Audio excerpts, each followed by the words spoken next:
Hey, this is Ken Finnan from Capital Advantage Tutoring, and I'm going to use my vast experience to help you pass the SIE exam, the Series 6, the Series 7, all the licensing exams, any of these exams, I'm going to try to help you pass.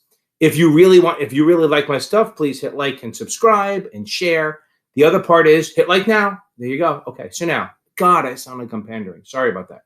Also in my link, if you need materials, I have Achievable, which is amazing with the SIE and the top off, and it's really, really budget friendly. It's not for the 6 yet, but I'm trying to push them for that. And then we have STC, where if you do this, you get a big 15% discount. And if it's Labor Day, you get to type in Labor 25 and get another 10% on top of that. So if you want materials and you're buying them yourself, granted, most people have the firm pays for it or they have a vendor, so no big deal. But if you're buying it for yourself, STC is pretty solid. I love them. And you get a 15% discount on top of that. And Achievable is a nice budget-friendly one. So just think about that. I'm not going to try to waste your time. There's my shit. Okay. So now, the first thing I'm going to do today is work on facts. Okay. So these are just facts, and I'm going to probably do a series of these. Like I have a G rule series that I'm working on, and then in this, and then we'll see what we can do. And I'll try not to talk too fast because then I start to mumble. So, and I'm going to enunciate. So the first thing on this list of facts that we're going to go through is Reg BI. Reg BI, Reg Best Interest. It's to put the interest of the client ahead of their agent, which you think would be normal. But up until the summer of 20, the pandemic summer, okay, really broker-dealers only had what they call a suitability standard, which is, look, if I have 5 choices and all of them are suitable, I can pick any one of the 5, even if this one is a little worse for you, but gives me more money. That was the standard. Investment advisors had the fiduciary, where out of the 5 choices, you had to pick the best one, regardless of how the agent or the IAR made money. So now Reg BI now says you have to pick the best choice. You have to pick what's in the client's best interest, which is tough. But here's the thing. So here's the rules for the test. Yes, it's a massive document, which we can go into, 200 pages of stuff, which we don't need to. But I'm going to tell you what we need to know for the test. First of all, this is only for retail customers, okay? Remember this. This is for retail customers. So if you are a broker-dealer that has only institutions, Reg BI doesn't apply. Because institutions, the idea is that they can defend themselves. And that's what FINRA is doing. FINRA is, let me get a little more comfortable, FINRA is there to protect the innocent or the retail customers, grandma, grandpa, stuff like that. The hedge funds, the broker-dealers, the mutual funds, they're professionals, okay? Even if you're a regular, just a financial industry professional, like an agent or even lawyers and stuff like that, they don't, or if you have a 65, I think you're exempt from this. They're a little more knowledgeable, so they don't have to be protected as much. So the way this goes is, if we put a lot of protections for you, we limit what you can do as a customer. If you don't want those protections and you've proven that you have the financial wherewithal, meaning broker-dealers, hedge funds, mutual funds, stuff like that, we're going to allow you to do other products that other people can't, but we're also not going to protect you the way we would protect a retail customer. So a retail customer is basically grandma, grandpa, the person who walks into your office, doesn't know a whole lot or knows a little bit and wants to invest, is looking for your advice. So this is where this came in, that you have to do what's in their best interest. So if it's a retail customer, boom. And basically all retail customers this applies to, okay? It's a natural person, a non-professional. So it's a natural person means an individual, living, breathing human being. So the first thing they started was this thing called a CRS, a client relationship summary. It's basically a summary that you have to give to your customer and file with FINRA, okay, on the CRD, basically listing your relationship, meaning, as you remember, you're the agent of the broker-dealer. The broker-dealer has to have a form CRS on file and given to their customers when they start, and then basically any existing customer has to get one by the summer, end of 2020, when it's all done. But a CRS is basically outlining your relationship, what you can do, what you can't do, stuff like that. As a broker-dealer, what you're available to do. It also discloses what you can't do. That's important, because if you open an account with someone, or say grandma or grandpa opens an account with you, and you can only do mutual funds, you got to let them know that their actual return may be impacted because you can only do mutual funds. That's what the whole purpose of the CRS is, what you can and can't do. And it has to be in a simple, easy to understand format. That's the one thing about SEC. They really do like plain English summaries. Okay. They're big on that. Yes, they're lawyers and they write these incredible documents, but they very much push for plain English documents that go to the customers. So again, Form CRS is the form you fill out that lists the relationship, what you can and can't do for the customer in English. Okay, that makes sense. Also, basically under BI, I guess, Reg BI, we have obligations. Brokerage firms have certain obligations. Okay, so a couple things here. So we have the general obligations of the broker-dealers. Okay, the brokerage firms, broker-dealers have to meet certain obligations. And there's 4 basic ones.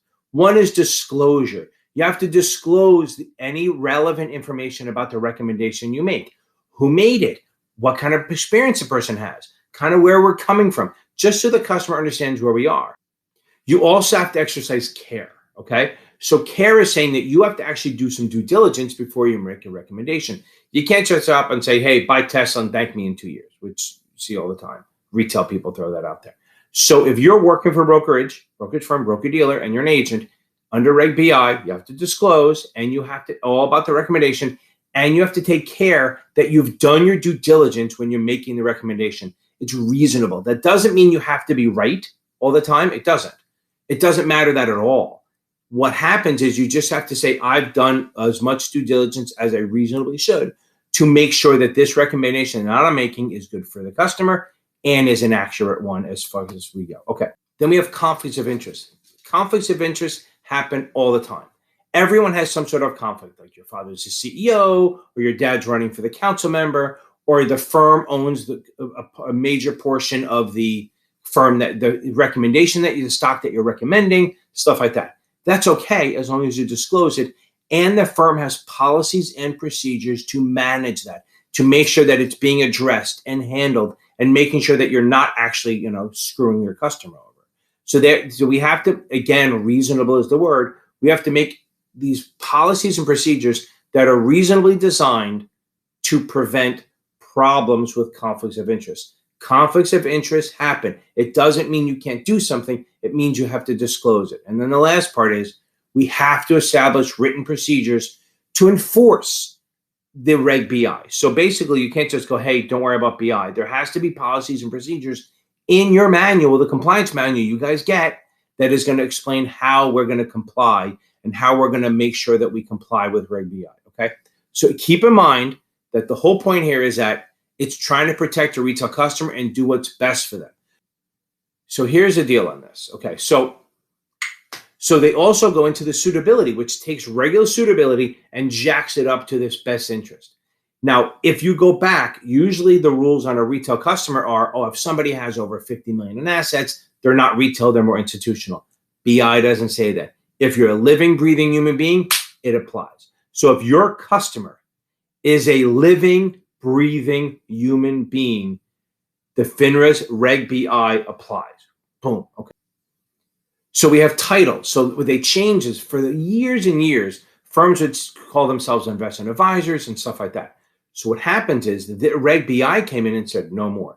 Unless you're actually registered as a registered investment advisor or investment advisor representative, you can no longer have the term advisor with an ER or advisor with an OR. Trust me, years ago, that was a big fight between OR and ER.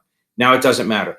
If you're not an IA, work for investment advisor, or an IAR working for an investment advisor, you have to take the title advisor out of your title.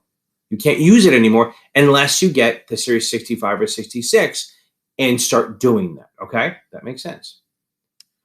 Okay, this one hasn't really changed, but sales contests they banned. And this has not changed really. They make it seem like it did, but it didn't. Sales contests, like you have the whole office and say, anyone who makes the most sales gets to go to Jamaica, okay?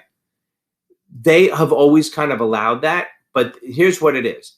They can have sales contests, quotas, all that, okay? If it's about selling specific securities. So if your office goes in and they go, hey, whoever sells the most variable annuities gets to win, that's not okay. But whoever gets the most total sales commissions, regardless of securities, boom, that's okay. Because here's the problem. If I have a sales contest that is only for you selling annuities, guess what you're going to sell, even if they're not suitable. So the point is that if you're going to have any non-cash compensation, quotas, contests, bonuses, or anything, they have to be based on total sales, not for selling specific securities. Because that's the other thing they should do. They say, oh, you'll get 20% commission for selling this, but you get 30% for that. So everyone will push that. BI basically gets rid of that.